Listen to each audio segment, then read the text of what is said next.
when the family unit is overrun, when the structure is undone by some new concoction. Now I walk softly and carry a big stick. Ho, ho, hoes. Welcome to the Franchise Podcast. I'm Joe Arrigo. With me is my brother TQ. Yep. Just got back from hoeing. Jiggling the balls? Yeah, man. Jingle balls, jingle balls, jingle balls. Stop this, man. Come on now.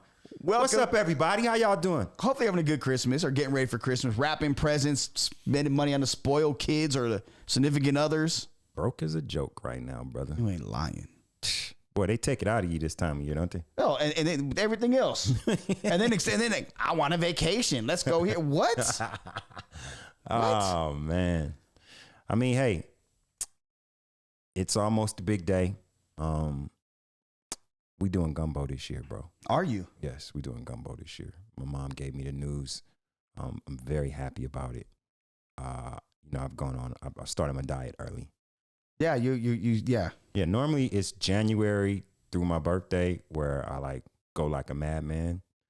But it's hard, bro.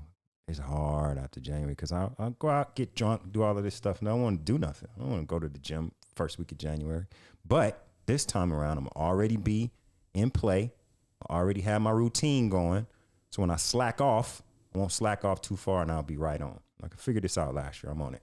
Well, yeah. Well, you're eating gumbo, and save me some. I'm gonna be out of town, see the boys. Good. Go see the fam. Good. So. Y'all cooking up there or what? Yeah, Jaleesa gonna cook. Somebody gonna cook something. Hopefully, There it is. Probably gonna dip down and see my grandmother too. That'd be good. Yeah, that'd be good. She'd love that. Yes, she would. Shouts out to everybody and their families. Oh, look, check this out, man. Listen, I had on my shirt last week. I had to wear it again. Got Smoke t-shirt. Got it, yeah. You know what I'm saying, though. Me and my main man, Super James, DJ Albert Ramirez, got together, put together a new single called Smoke. I got to get a plug right now, bro. Do it. Towards the end of the year, you know what I'm saying? It's out right now on all the platforms. Got a Christmas bundle going on. Y'all know I got a Christmas album, Christmas in Compton. If you buy the t-shirt, get the album for free. Go to my website, therealtq.com, and it's there for you. I'm just going to 5-finger discount a t-shirt. Man, bro. Man. If I had as many customers as I have 5-finger discounters, boy. Look, man. Making some money right now. You feel me? Last time I checked. Got you, bro. It's your Christmas present. Yeah, appreciate that, Even though I don't smoke, but still. Hey. It's a conversation piece. You know what I'm saying? There you go. What's that? Walk down the street. Yeah. Bruh, it's a t-shirt, man. I'm not, you know what I'm saying? Someone that gets what all the smoke is a guy I have the utmost respect for. Yeah. And last January, I think you had to dip out of town while we were at Super Bowl Media Week. Yes. And Gus, our producer, seen Washington Commanders head coach Ron Rivera and was like, Joe, it's Ron Rivera. And I was like, let's get him. Yeah. And he went and got him. And our first holiday guest, we're going to go back to the interview that we did with Ron Rivera, the Commanders head coach. Talked about a lot of good stuff. And he's got a squad right now, ladies and gentlemen. Man. He's got a squad right now. I like defensive line. I like Rivera. They got a defensive line inside of this world, man. You know what I like about him? What's that? Players love him. Yes. They ride for him, and they call him Riverboat Ron because he gambles. Yeah. On the field. Yeah. I love it. And for him to navigate through everything that's going on in DC with the trials and the owner and everything that's going on, for him to have them in a position where they're fighting for a playoff spot, right, is just a testament to how great of a leader and a great of a coach that he is. Heavy, man. And they getting one of the best young defenders, best young pass rushers back. Chase Young. Boy. Adding to that D. Woo. Watch out for them Commanders, man. That's not a team that you just want to see in the playoffs. Credit Tyler Heineke as well. Yes. Taylor Heineke. He's one of those guys that he gets in and he just makes plays. Lunch pail, man. And then this year, Rivera's just that's our guy now. Yeah, run it, man. Take the team, run it. He's liking something that he's seen. And it's translating to the field. So, without further ado, here's Ron Rivera. What's going on, everybody? Welcome to the Franchise Show. Joe Arrigo and TQ. TQ is off running amok somewhere in Las Vegas. That's the single OG off his forthcoming album. Joining me is a very special guest. He is the head coach of the Washington Commanders and a proud Latino, Coach Ron Rivera. Thank you. Man, I'm honored to meet you. All right. Well, I appreciate that. Thank you. It's good to be here. Oh, yeah. So we're based out of Vegas, but let's talk about the name change, first of all. What came about with the name? When I know you're involved in the process, what was the thought behind everything? Well, really what happened was, we had over 30,000 people submit names. And so what happened was they were vetted. What they did was a lot of the names that were repeats, they put them in a different category.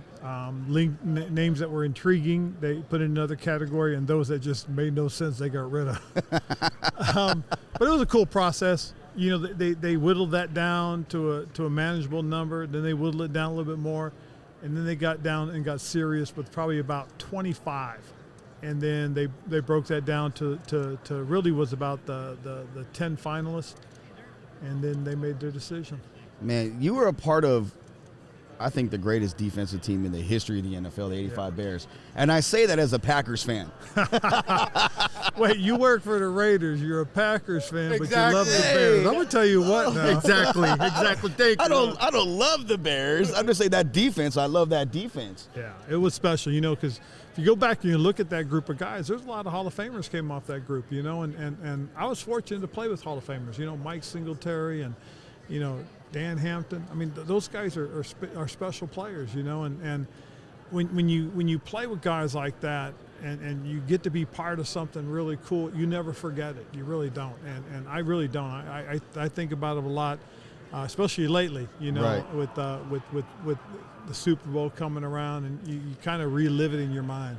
That had to be a crazy team to be a part of. I mean, it speaks volumes from with Coach Ryan and Coach Ditka and the personalities, yes. And that's really what it was about. And it's funny because we talk about it whenever we get together, the groups of us, because we used to do these reunions, and we still do them, not as many as we used to, but when we get together and we do what we had to do for the fans and for the sponsors, and then we'd all hang around and we go into another room. And the hotel will kind of shut it down. Yeah. Then they'll bring in a bar. Then they'll bring in some food, and we'll sit around and we'll tell a bunch of lies about how great we were.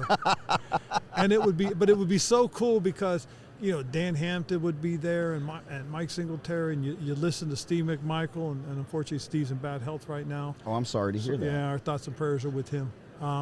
And just the guys, we'd start talking about it. We lost Walter Payton to cancer a while back, and it was a rough one, but you think about the great times, you think about what it was like, you think about winning, and there's so many stories, that some of we can't tell. Oh, some of those have to die in the locker room. They stay there. I'm a former player, so I'm with you on that. Like we don't say a word about that. No, you don't. You can't. No, exactly. I talk about them with my co-hosts. We have stories that just die where they're at. We talk about them privately. But it was cool. It really was. It really was cool. I go back to that and I remember Wilbur Marshall, and I was like, for me as a kid, I was 86, I was 8 years old.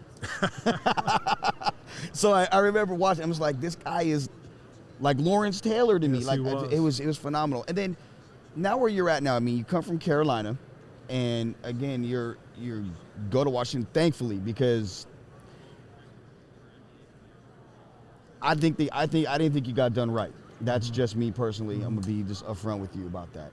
And I'm glad you landed on your feet. And then everything you've overcame since being there. And I'm like, believe me, I'm beyond happy. And being Latino, I'm proud of you in a lot of ways. I mean, thank you. It gives my sons and friends, and like it gives us hope. It's interesting because I hear that from a lot of folks, and I tell them, I said, there's no reason you can't. I've always tried to live this, and I got it from my mother, who grew up in the Salinas Valley. Her family, they were farm workers. They came from Chihuahua, Mexico. My father's from Bayamon, Puerto Rico. And she always told me, don't let anybody tell you no. Don't ever let anybody tell you no. You want to do it, you do it. And so I've always kept that in mind. So for me, everything's been a process. Everything's been I don't want to say a struggle, because I've been fortunate. Man, you know, I'm physically gifted, and I love what I do. I mean, I really do. You know, there's to me, there's nothing greater than being able to do something that you enjoy, you're passionate about, you love, and then be successful. I mean, I've been very, very blessed, very fortunate. I would be remiss if I didn't ask you about this, because it's, you know, with the lack of persons of color being in positions of power in the NFL, you get asked it a lot. Can you give me, you know, as best as you can, your thoughts about where the direction everything is going? Well, first of all, I think what Brian Flores is doing is tremendously courageous. And I think what's happening now is eyes are being opened up. And that goes all the way back to a couple of years ago. But I think the thing that has to happen, the thing we have to understand is, you know, this should be about merit. This should be about what you do and the success you've had, and then you have to go from there. But I think one thing that I would love to see us do is, what we need to do is put these people who've earned these opportunities in front of the decision makers. Not during the process, but before the process starts, like now. Like as we start going forward, and we have the combine coming up, and we have the owners' meetings coming up, create a situation where these folks are being brought together so they can meet the GMs, they can meet the presidents, and in some cases meet the owners, and so that they can develop this relationship. I have a friend I was talking to yesterday, his name's David Kenny. He owns a dealership that sells 18-wheelers. Okay.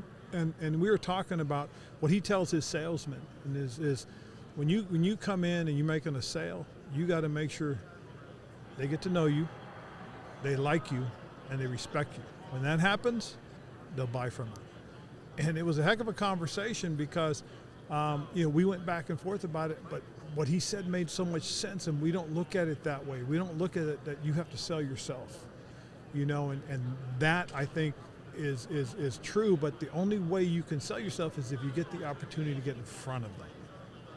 And that's what I hope this comes about. This is that something is done so that these guys are being put in front of them and given opportunities. That's key, and thank you for saying that. I mean, it means a lot, because it's unfortunate that we're still going through everything. Well, you know, I went through 7 previous interviews before I got one with Carolina, and got the opportunity to go in for the second one.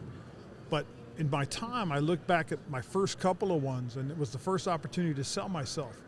And I was very fortunate, because after a few of the interviews I did, I ran into the commissioner, and he and I were talking. He said, "So how'd you do?" I said, "I think I did okay." He said, "Well, did you ever get any feedback?" I said, "Well, nah, should I?" He said, "Yeah, it's important." And just as he said that, the gentleman who was the president of the Detroit Lions, Tom Lewan at the time, was walking by. And he called, "Hey, Tommy, come here a sec." So Mr. Lewan came over, and he said, "Hey, give Ron some feedback on your conversations." And he said, "You know, Ron was really good. He presented himself very well. But what he didn't do was he didn't explain how he was going to do things. What he did was he talked about the coaches he was coaching for, and what he had learned from, you know, being around Dave Wanstead, being around Andy Reid, being around Lovie Smith. He didn't talk about himself.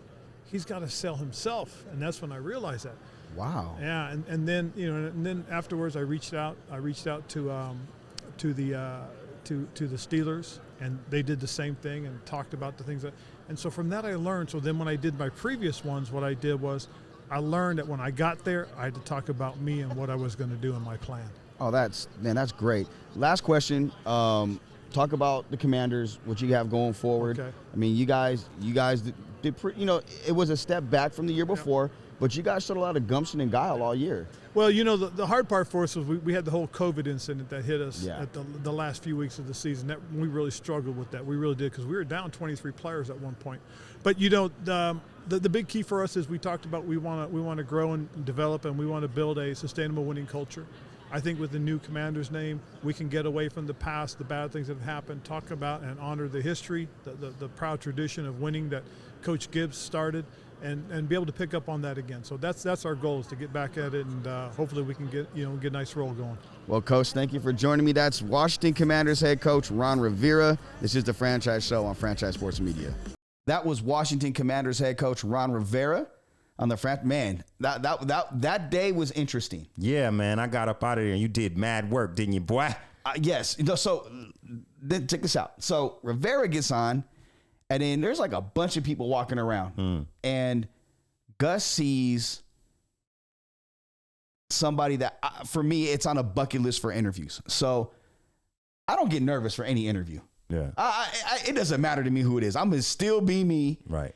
And Trish was like, oh my God, you're starstruck. Like, I've never seen you nervous. And I'm like, this is a bucket list deal. What, you sitting there fumbling and bumbling? Man, no, I was sitting there nervous. Like, you can see, I was like, oh, okay, so let me make sure I say this right. So Gus comes back and was like, hey, I got Edward James Olmos and Emilio Rivera. I was like, wait, what? You got Edward James Olmos? Are you kidding me? Wow. Bro, so I literally, Edward James Olmos comes by and he goes, hey, you ready for me? and I'm like, yeah. I thought we had some time. And his handler was like, no, we got to come back. I'll be back in 15 minutes. I'm ready for you. Yeah. And I was like, oh my God. He came back, man, and it was one of the coolest experiences. When you called me, you was gassed. Oh, Why you was gassed out of this world? I'm like, bro, slow down. Been on the phone for 2 minutes. I still don't know what you're talking about yet. But nah, man, it's a good job, bro. That was a good get. Shouts out to Gus. Yes. Gus was working that room last year. I think we're gonna go do the same thing we're gonna try Phoenix in a couple of weeks, huh? But we're gonna try, and I want to credit Nick Hamilton, because Nick was there with us and hanging out from Nightcast Media, and Nick was like, can I jump on? I'm like, hell yeah, like for sure. That's your family, of course. So without further ado, here is our interview with the great Edward James Olmos and another tremendous actor, and you see him all over Mayans MC. Both of them, Emilio Rivera, you caught him on Sons of Anarchy as well. Yeah. He was the head of the Mayans. This is us with them on Radio Row during Super Bowl week.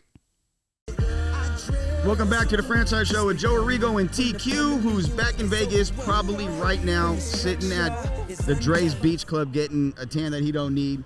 So Nick Hamilton's joining me, but I got two very special guests, and this is, like Trisha was saying, she's never seen me fanboy or geek out, and this is one of those times.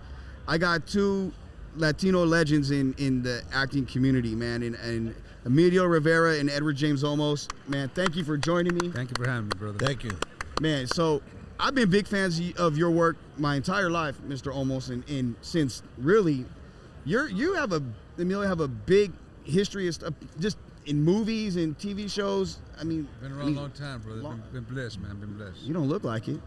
30 years I've been around the business, brother. Really? Yes, sir. Man. He started when he was 6. Really? Yeah. Now he's 37. Yeah. So we're here. Let's talk about Mayans first, because I'm from the IE, so I'm a big right on, yes, right I'm a big Mayans guy, and the new season's coming out. It's been a minute since it's been out. You know, the COVID messed things up, brother, but we're back in full force right now. We're kicking ass, brother. You know what I'm telling you, man? If you watch 1, 2, and 3, for me, 3 being the best, this one is just all over the place. It's beautiful, brother. It's dark. What's it like being able to actually reach a community that really doesn't get reached a lot in television? It's about time. And FX, they gave us the go ahead, and here we go, man. And we ain't slowing down, brother. You know what I'm saying? It's really good right now. And in front of the scene, in front of the camera, and behind the camera, we're in deep, man. Really? Yes, sir. Real deep, and I'm very grateful. Yeah, I'm grateful for Fox TV for making this a possibility. And FX has done a great job, and Hulu's doing a great job, and Disney now. They're all doing a great job, and I appreciate it. And this new season, 4th season, which comes out on April 19th, we actually are starting the season off on FX and on Hulu. That's an exclusive for you guys. And I'll tell you this right now, I have never been so overwhelmed by stories that are coming out of these writers. And the first episode, if you watched season 3, and you got to the end episode, the 4th season starts at the very moment that episode 3 ends. You remember? Yeah. I'm not gonna give it away, but yeah. You can give away the ending of season 3. That's all right. Everybody saw it. You don't see it, but then you're not a real fan. You got to start watching Mayans MC. You got to. But the ending of season 3, it was like the beginning of that, like that movie 300. Yeah. Think about that. Yeah, Mayhem, chaos. of the highest degree. Yes. And boy, it doesn't stop. I mean, it follows through. So the first episode of season 3 is mind-boggling. Season 4. Excuse me. It's just a continuation, brother. It's just it's just a one long story, man. God willing, another 3 more years of it. You know what I'm saying? Yeah. But you know what? I'll be happy with one more season. Let me tell you, if we get 5 seasons out of this, I'll be very happy. That's a new number, right? But what it is, like Eddie said, it's the beginning of what ended last season, man. It's hard, brother. It's hard, brother. You know, just the filming of this episode, that one episode Has taken. it's like months. doing a movie. Really? It's like doing a movie. That's how deep it is. Wow. Bro. Yeah, man. Taken months to shoot that one episode. Since the beginning of Christmas, we're still doing that. We're still doing it. Are you serious? Yeah. We ain't playing over here, brother. God, it will be. It's epic, bro. Nick, you got anything? Yeah. That's interesting. I mean, first of all, we're surrounded by legends here. I mean, I want to make that known for the public that's listening. You both are legendary. Mr. Olmos, Emilio, you guys have been active for many moons. I want to ask you, though, the importance, obviously, of making sure that you create more lanes and opportunities for Latino actors and actresses as far as getting that opportunity and presenting that opportunity. How important is it for you guys when you guys take these roles, or whether it's a production aspect or even the executive producer aspect? How important is that, and how much creative control do you feel like you have to be able to do those things? Well, you know, when they write about your life, brother, or your stories, they listen more, which is very important. You dig what I'm saying? That way it can be done the way it's supposed to be done. You know what I mean? But one thing we got to stop doing, bro, is stop downing the work. You know, there was a show called Devious Maids, beautiful women playing maids, and it got so much backlash. We go, oh, we're not maids, we've been playing maids. Shut up. Shut up. Those 5 maids had 5 boyfriends. I was 5 Latino guys working. They had kids. That's more like 12 more Latinos working. Those ladies were making money where they had their own maids at home. You dig what I'm saying, brother? Let us work. Yeah. Just support. Stop hating. Just support it, man. You know, I gotta tell you, man. You know, I was, for the characters I played for the first 20 years of my career, everybody hated me in the acting community. My fans were always loyal, but the people, when they were saying, well, you know, you shouldn't be doing that, well, then why are you auditioning for the same role that I'm going out for? You dig what I'm saying? If you hate it so much, so just embrace it, bro. And then after a while, they're gonna say, oh, the guy can actually act, and they give you different roles. But find your niche, get it, and then and run with it, bro. You dig what I'm saying? We just gotta embrace each other. I think Embrace the work. that's big. I mean, and It's growing, real, brother. and I'm gonna say this: growing up, I actually learned some math from you, from Stand and Deliver. But that guy was the man alone. Oh yeah, was a legend. Jaime Eddie Escalante was Eddie just yes. threw it out here. You dig what I'm saying? You Yes. Yeah. I did the 9 thing with him. Yeah, I didn't. I was watching him. I go, hold on, let me try that. Let me see how he does that work. Look at, just do it. 3 times 7, right? 1, 2, 3. There it is. 27. Exactly. Yeah. See. No, good work. No, it does. I know. 9 times 6, drop the 6, 54. That's right. It's crazy. It's amazing. When I saw him do it the first time, I was blown away. Yeah. And then we did the finger man. And I know my 1s, I know my 2s, and I know my 3s. Yeah. Nick actually did that earlier when we were talking about it. That was memorable. I mean, when you look at all of the roles that you've encountered over the course of time, I mean, I can go back as far as Miami Vice. Yeah. You know, playing that role, and then what you've been able to do beyond that. Like, how much fun do you have? I know, obviously, you guys take your job seriously. I don't want to diminish anything like that, but it's also got to be fun. It's got to be really rewarding when you have people come up to you and really admire you for what you do. You're talking about a privilege. We live a very privileged life. All of us do. Okay, we're all doing things we like to do, and we do it with a lot of gusto, and they pay us for it. So we live our lives. We get to understand ourselves to the fullest. I got to tell you, that I've been a storyteller since I was like 14 years old, when I really started to sing and dance and tell stories in 2 minutes, 3 minutes. I would sing a song and tell a story. And then I went from storytelling in music to storytelling in theater and on the stage at East LA Community College. And then I went on to continue doing theater and music. And I went on to do Zoot Suit, and the whole world changed for me. And from that moment on, I've been able to create my own work. Like you asked the question as to, producing, doing the different things that are offered and stuff. I've been so privileged to be able to, out of a necessity, I've learned how to produce, I've learned how to write, I've learned how to act, I've learned how to distribute, I've learned how to direct it. I've learned all aspects of the industry. And I've learned it out of a necessity, but at the same time I was allowed. Right.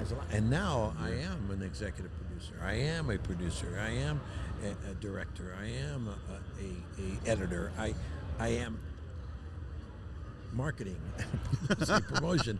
That's what we're doing here today. We're promoting, Mayans MC.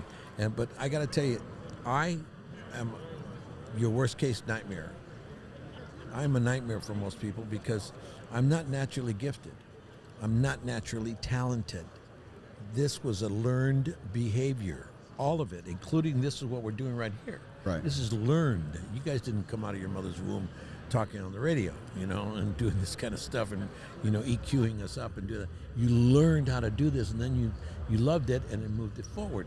And I got to tell you, so everybody that's listening to me right now, you can and you should live your dream. And the only people I know that don't make it to live their dream are the ones who stop. I don't care if you're like 80, 90 years old, and success is not in the financial rewards or the fame and the fortune and all that. It's in the process of understanding who you are. And if you get a chance to make a living out of it, hey, fantastic. But if you don't, you still lived your life inside of that art form, inside of that understanding, inside of that discipline. And I gotta say, it's very, very much, it's doing the things you love to do when you don't feel like doing them. And if you do it 7 days a week, man, pretty soon you become the best that you can be at doing that. And boy, watch out, because that's all that can be asked of you. Just be the best that you can be. Not better than somebody else, just the best that you can be. That's Man, you can't end something better than that. That right there is words. Thank you so much, both of you, Emilio, Mr. Olmos. Thank you so much. And I know you got Rams this weekend, right? Oh, I'm making sure. I'm about to say, Joe, you got to ask about the Rams now. Come on. You think or not? I'm just saying. I know. We're dressed in we got Rams shirts on, okay? Rams shirts, Dodger hat, LA's royalties in the building. Yeah. It's the franchise show. Check out Mayans MC. What days? April 19th. That's on a Tuesday night, brother, 10 o'clock. And then the next day on Hulu, brother. And that's day after my birthday, so I'm with that. Remember, Franchise Sports Media, Las Vegas, the best in the West. Somebody got some explaining to do, and a classic man is a danger to you. Man, that was so Sweet. man. Oh man, that little soundbite thing, boy. I like that right there, man. Franchise Sports Media. I love it. Best in the West. And we're using it all next year. Get ready for it. Oh, so man, he was so cool. And then the picture afterwards, I was like off to the side. It's like, no, come stand next to me. Yeah. I was like, you get to me. I went home. He was gassed up like a little punk. Man, the whole day it was like yeah, was cool. You dipped out. I had to roll, man. Duty called, bro. Had to go, man. Yeah, recording. You know how it goes, man. Well, speaking of duty calling, man, it's that time for us to get up out of here because we gotta go buy some more Christmas presents. You gotta go buy some. I'm done. Oh yeah, you just did online shopping? Done. I'm about to go pour beer and turn on Rudolph the Red-Nosed Reindeer. Homeboy. Hey, you wanna sing Silver and Gold? No. Come on. No, absolutely not. Y'all have a Merry Christmas. We love y'all from the Franchise Podcast. Baby.